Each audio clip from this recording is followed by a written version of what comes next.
Terima kasih sudah mendiskusikan di session satu tadi. Sekarang kita menuju ke session kedua. Petrus setelah dia menulis buku Markus, artinya dia memberi ide supaya Markus menuliskan apa yang menjadi pengalaman dia dengan Kristus. Dan kita tadi udah lihat betapa 62,5% daripada Markus berisi tentang kematian Kristus, tentang salib. Dan Petrus pun menulis ya surat Petrus. Dan surat Petrus itu ditulis sekitar tahun 81 sampai 96 Masehi. Ya, berkisar seperti itulah penulis menulis buku 1 Petrus. Ya, tadi buku Markus ditulis di sekitar tahun 65 sampai 75. Apa yang bertumbuh dari Petrus?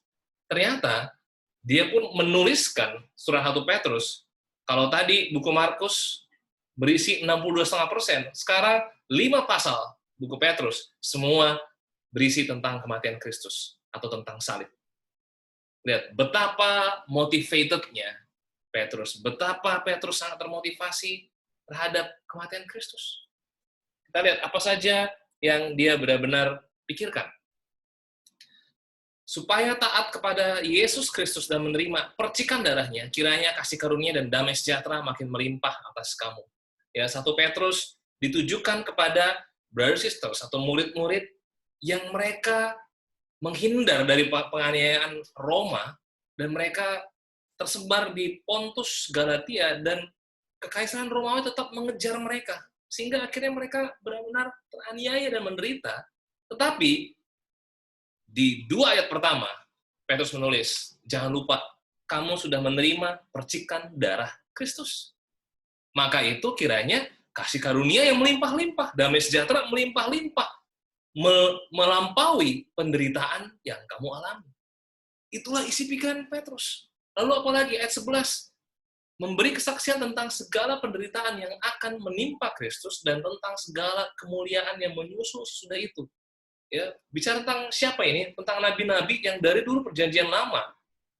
Mereka sudah menubuatkan bahwa akan ada Mesias yang menderita, makanya ini akan menimpa Kristus ya saat mereka menulis perjanjian lama, tapi setelah itu akan ada kemuliaan yang menyusul sesudah itu. Jadi tidak ada prinsip kematian Kristus itu tidak diikuti oleh kemuliaan. Tidak ada dari kita bersatu dengan kematian Kristus, tetapi setelah itu kita tidak bisa melihat kemuliaan Tuhan. Itu yang saya pikirkan, dan demikian juga Petrus pun berpikir demikian. 1 Petrus 1 ayat 19, kamu telah ditebus dari cara hidup yang sia-sia. Yang kamu warisi dari nenek moyangmu itu bukan barang yang fana, bukan pula dengan perak atau emas, melainkan dengan darah yang mahal, yaitu darah Kristus yang sama seperti darah anak domba yang tak bernoda dan tak bercacat. Ya, kalau kita lihat di sini ada tulisan merah penderitaan, ada tulisan yang kuning kasih karunia, kemuliaan, dan juga kita ditebus, kita dibayar, sudah dilunasi dari cara hidup yang sia-sia. Jadi kematian Kristus membuat kita sadar bahwa hidup yang lama kita ini udah ditebus oleh darah yang mahal. Itulah isi pikiran daripada Petrus. Kita lihat lagi, pasal 2 ayat 21. Sebab untuk itulah kamu dipanggil, karena Kristus pun telah menderita untuk kamu, dan telah meninggalkan teladan bagimu, supaya kamu mengikuti jejaknya. Oke? Jadi kalau Kristus menderita, kita harus ngapain? Kita mau ikutin jejaknya. Itu baru kematian Kristus benar-benar menjadi keseharian dalam hidup kita. Jejak yang mana? Jejak yang kita pun rela menderita demi mengasihi orang. Kita pun rela menderita demi menjadi mau benar di hadapan Tuhan. Kalau ada kabar buruk karena kita mengikuti Yesus, kalau ada kabar buruk karena kita mau ikut kebenaran, amin. Karena apa? Yesus pun udah demikian, sudah menderita. Ayat 23, ketika ia dicaci maki, ia tidak membalas dengan mencaci maki. Ketika ia menderita, ia tidak mengancam, tetapi ia menyerahkannya kepada Dia yang menghakimi dengan adil. Jadi di buku Markus bahwa apa? Yesus itu diserahkan ke dalam tangan manusia. Sehingga segala sesuatunya manusia mau semena-mena memperlakukan Yesus.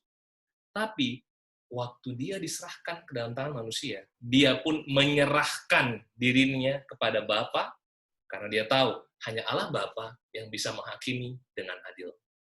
hari ini, kalau kita ada hal yang kita menderita, kalau kita ada hal yang kita merasa diperlakukan juga tidak adil sama orang, sama saudara-saudari, ingat, Kristus pun demikian menyerahkan kepada Bapa yang menghakimi dengan adil.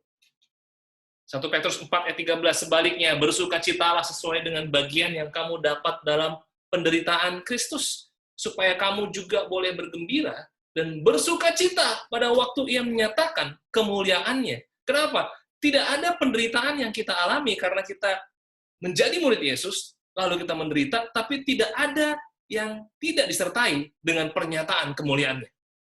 Kenapa? Karena semuanya kita dimurnikan. Tadi kita udah lihat setiap pasal, ya kita bisa baca sendiri ya setiap pasal Petrus, ya sampai pasal 5 saya tidak tampilkan di sini pasal 5-nya. Ya, tapi kita tahu bahwa inilah yang Petrus bertumbuh. Setiap dia tulis surat, dia sekarang hanya memikirkan betapa kematian Kristus itu benar-benar menguasai pikiran saya dalam keseharian. Pertanyaannya, apakah kita dikuasai oleh pemikiran tentang kematian Kristus? Mau kita dalam bersuka cita, mau kita dalam berduka cita, mau kita dalam menderita, apakah kematian Kristus atau salib yang menjadi sentral daripada keseharian kita? Kita boleh ikut Kristus, tapi apakah ini menjadi pusat dari pemikiran kita? Ini adalah diskusi berikutnya. Apa sih yang memotivasi Petrus dalam keseharian hidupnya? Kalau tadi kita lihat lagi setiap ayat-ayatnya tadi yang ditampilkan, apa sih yang benar-benar memotivasi dia? Ya, mungkin kita bisa ambil waktu untuk bisa baca 1 Petrus. Lalu apa yang memotivasi kamu dalam keseharian hidup kamu? Kita bandingkan. Kalau hari-hari kita tuh memikirkan apa dalam keseharian? Apa yang menjadi motivasi kita? Ya, mungkin bisa keluarga kita, mungkin bisa pekerjaan kita, mungkin bisa, nggak tahu, kesenangan yang kamu akan dapat hari ini. Atau mungkin bisa hobi kita, saya nggak tahu. Tetapi apakah yang motivasi itu adalah Kristus? Kematiannya terutama. Yang ketiga, apakah sahabat, saudara, atau pemimpinmu harus sempurna? Mengapa? Kalau kita diserahkan, seperti apa? Ya, seperti yang Yesus juga diserahkan, tetapi dia menyerahkan kepada Bapa.